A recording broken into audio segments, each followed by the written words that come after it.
Hello, it's Karen Burniston here with my monthly designer challenge video. For a theme this month, we are using a new die set, our Mini Pops pop-up, in a card of any theme.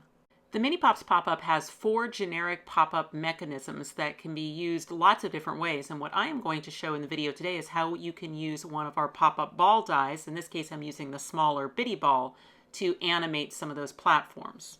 The trees come from our Christmas Trees Pop Stand die set. Our ball dies have their own assembly video, so if you're new to that, you would want to watch that video to get to this point. But I wanted to show something about my rubber band choice here. So this is a pretty thick shimmer cardstock. I've got my number 12 soft stretch rubber band inside with 1 knot put in it. So this is the time to test the amount of spring that I have in the ball, and it's pretty good, but I kind of feel like it should be a little tighter. And so rather than take the rubber band out and tie another knot, I thought I would try another thing, which would be just to add a second number 12 soft stretch rubber band. This time I won't put a knot in it, and I'll see if that tightens it up some. And it actually has done a really good job. I'm getting much better spring on it now. So if you're one of those people that has a hard time reaching in there and getting the band back out again to tie a new knot and tighten it, I just thought I would show that other option, which is just to add a second band. The ball in this card is really just used to be able to spring up the mechanism, so the only decorator piece I'm going to put on it is the hexagon on top to cover the hole. My card is going to be a top fold 6-inch wide by 5.5-inch tall, so that means I started with a piece of cardstock 6 inches wide by 11 inches long and scored in the middle for folding. And then since I'm planning on building a pretty elaborate pop-up inside the card, I'm going to double the base. So I just cut a piece of cardstock to fit behind the card. Okay, so now I'm going to take that ball pop-up and add glue all over the base and actually glue it permanently inside the card. So I did not add a brad to the ball because I do not want it to spin. I want it to stay exactly where I place it so that it can be used to animate those other pop-ups. And I chose a spot where I left about a 1/2 inch between the top of the ball in the flattened position and the fold of the card. To decorate the back wall of my card, I'm going to use our new long nature edges, and I'm using the tree edger and then the double stitched edger to be able to create a piece that has trees on top and then kind of a stitched swoopy hill on the bottom. Then with the leftover piece, I just move the die, the stitched die, into a new position and run it back through again, and then I'll have a swoopy hill piece for below that. After gluing that in place, now I'm ready to start with my pop-ups. So on the Mini Pops pop-up, there are 2 angled platforms, and I am going to use the larger of the 2. There are 3 folds in the piece. They all need to be folded the same way, like mountain folds, so that the ends come to the back and line up in the center. So it just makes a simple little box, but it's on an angle. So it's the outer 2 panels that get glued down. So I'm just going to go ahead and add my glue to that outer panel on one side, then I'll flip it over and add my glue to the outer panel on the other side. Okay. And then what I want to do is just line up the end of that platform anywhere along the fold of the card. So I'm going to go on the right side all the way out to the edge, and I have it positioned so that it's angled in to the card. So you can see that. And the edge is just right in the fold of the card. And then I just need to close the card against the exposed adhesive to attach the other half of the platform. So just a simple little angled box platform. And then speeding things up, I'll show how I did the exact same thing with another one of the tall platforms, putting it on the left side of the card, and again, just choosing the position so that it angles into the card. Okay, next I'm going to attach a couple of spirals to the pop-up ball. So I'm going to flatten the ball and choose a position for my first spiral where the outside tip is attached to the ball, but the entire spiral in the closed position is on one side of the fold. So I don't want it to cross the fold when it's closed. I want it to all stay on the one side. Then I add some glue to the center of the spiral, and then I close the card against it to pick up the center in the correct position. So I know it's going to fold flat because I connected everything well flat, but then when the card opens, the spiral will expand. Then I'm going to repeat that with another spiral, but this time I'll reverse it and attach the center of the spiral to the ball. and then I'll put some adhesive out on the end of the spiral and close the card against it to attach the outside edge to the back of the card. So they're going to operate the exact same way, but just by changing which side is attached to the back and which side is attached to the ball, it just gives a little bit of a different look, so some variety to the spirals. Another way to use the small spiral platform with the ball is to attach one end to an upper section of the ball, then flatten it and attach the center. So then as the ball pops up, it will expand the spiral. Okay, so using the same technique, then I added 2 more spirals to the pop-up ball. Another technique for the Mini Pops platforms is to use the angled platforms along the base of the ball. So for that, you're just going to do exactly like what we did of the ones for the card, which is just to add the adhesive on both sides of the outer panel of the angled platform. And then I just need to go in there and treat the base of the ball like it were the fold of the card, which means I line up the ends of the platform with the edge of the ball, and then I just press it down to pick up the other side.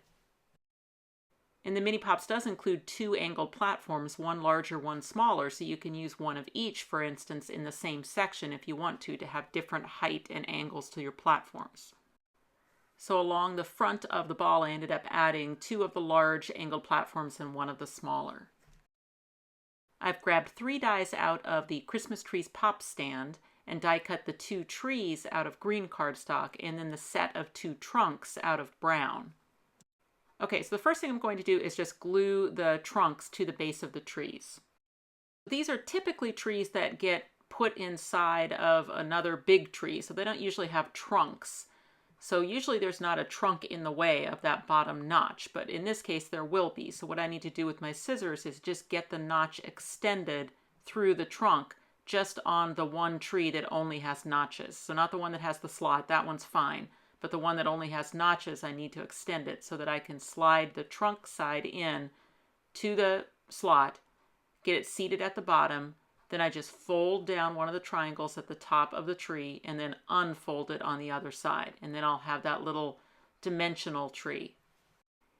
It will be the back section of the tree on one side only that's going to attach to the pop-up ball. So I'm just adding my glue, and then I'm going in there and pressing that to the ball so that the center of the tree is lined up with one of the cuts, in the ball, the one in the front. So I'm just making sure that it's straight, but it's only attached on that one side.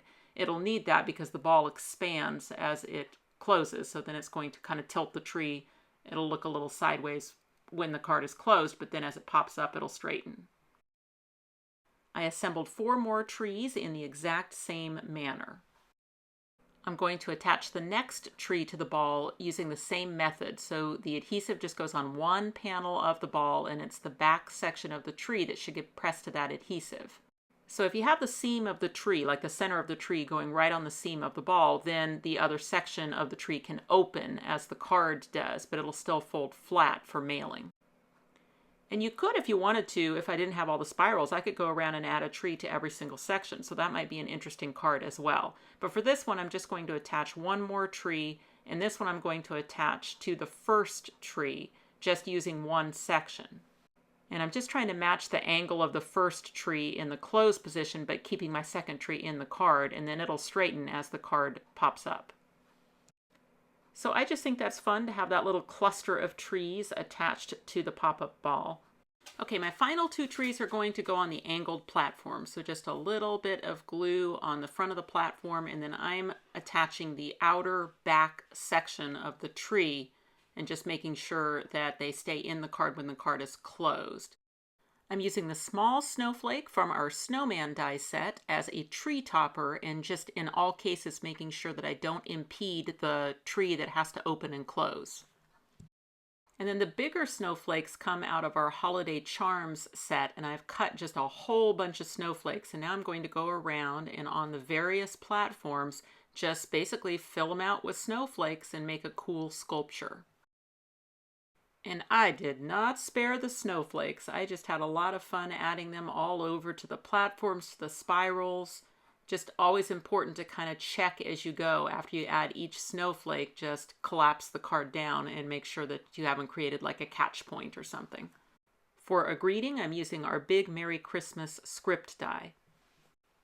And I think I'll end up just signing the card in the lower left corner, so left myself a little bit of open white space there. But for the most part, I just filled up the entire card, including adding a couple more snowflakes along the back wall. When you want to close up the card, you just press the ball down and then you can close it. So I decided to make a ribbon and snap closure to keep the card closed. So that's just a couple pieces of ribbon. And then I actually used a needle and thread and sewed the snap closure on and the button. And then I'll just add a piece of green cardstock to the back of the card to cover up the ribbon ends. My favorite way to make card fronts, especially if I've done a very elaborate inside of the card, is just to follow the inside and do a simple lead-in with the same type of elements. So the same long nature edges to make the tree and swirly background. One of the dimensional trees just put on flat with a couple pop dots in the layer so that it has a little bit of dimension to it. And then just created that whole card front on a separate piece of cardstock that I can glue to the front. So my finished card measures 6 inches wide by 5.5 inches tall. It would fit in a 6x9 envelope if I wanted to use a rectangle or a 6x6 square. So I love how this turned out with all of those swirling snowflakes. But definitely think about this technique for other themes and patterns as well. So it's basically just a technique for using either of our ball pop-up dies, I use the smaller, the bitty ball, to animate the mini pops platforms and then decorate them however you see fit.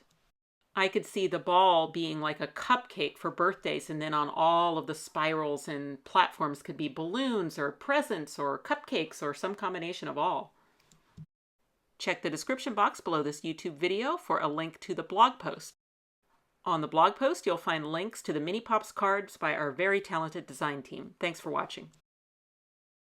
If you click on the website link, you'll go to KarenBurniston.com, where you can find out information about purchasing these dies, as well as links to all my other social media accounts. You can subscribe to this YouTube channel and check out some of my other videos. Thanks so much for watching, and I'll see you next time.